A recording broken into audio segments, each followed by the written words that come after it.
Hello everyone, welcome back to another video. Again, pagpasensyahan nyo na po ang aking itsura. Katatapos ko lang po maligo and I'm about to take a rest. I just want to make a video and provide update on what's happening and what's about to happen. For those of you who are new to this channel, hello po, my name is Pia Besmonte and I am a stage 4 cancer warrior. Ang aking initial findings po or diagnosis ay breast cancer. Eventually kumalat po ito sa aking lungs, liver, sa bones at sa lymph nodes. Yun po, magpo-provide ako ng update on what's happening because 2 weeks delayed na po ang aking treatment.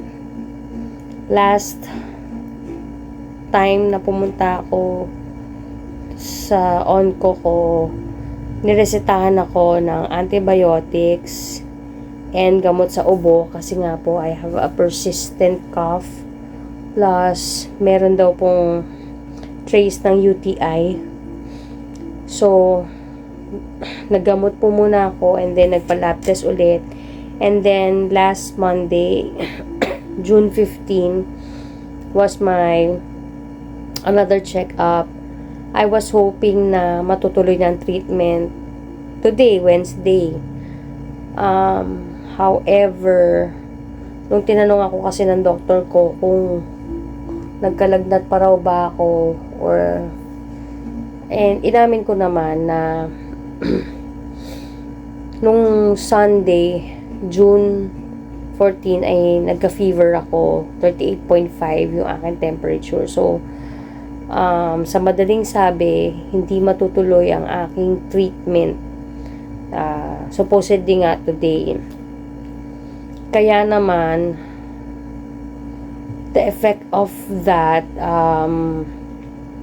na mas postpone ang aking treatment ay sumasakit na po talaga ang aking mga buto kasi nga hindi ako nabibigyan ng treatment diba kumalat na siya sa aking bones. So right now I am having difficult time sa pangangatawan ko kumilos kasi nga wala akong treatment na natanggap. Aside from that, hindi pa rin ako makapasok sa work because my doctor declared that I'm not fit to work kaya hindi niya ako binigyan ng clearance. Even if work from home lang sana, nakiusap ako na baka pwedeng kahit work from home, hindi niya pinayagan. So, sa madaling sabi, ito, kailangan ko talaga magpahinga.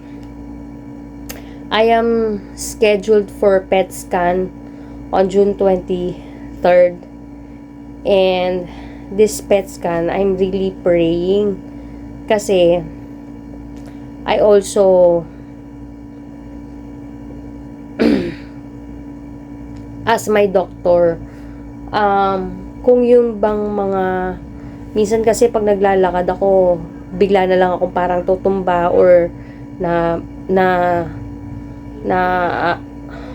pupunta ako sa left side or right side, buti na lang nakakahawak ako. Sabi ko, is it caused by the antibiotics? Kasi simula nung nag-antibiotics, so parang feeling ko doon nagsimula. Sabi niya, no.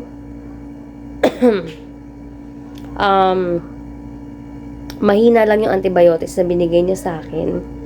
And what he is trying to conclude is that baka umakyat na sa brain yung cancer o nagmetastasize na sa brain, which sabi nga niya after naman ng PET scan ko on June 23rd, meron akong follow-up check-up sa kanya, is malalaman naman namin yun, may causing of my imbalance and yung coordination ko. So ayun, I'm really hoping and praying na hindi pa siya kumakalat sa brain kasi as someone na diagnosed din kasi ako dati for TB meningitis. So, yung umakyat siya sa utak.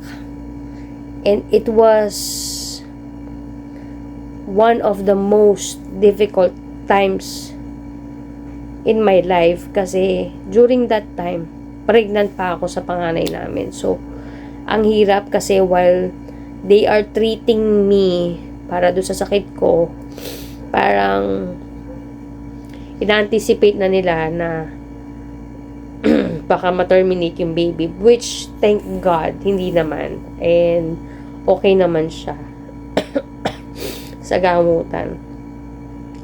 Pero pag naaalala ko yung scenario na yon ng TB meningitis, sobrang sakit nun sa ulo, and yun na yung isa sa mga ayaw ko na talagang maranasan talaga ko sa sakasakali.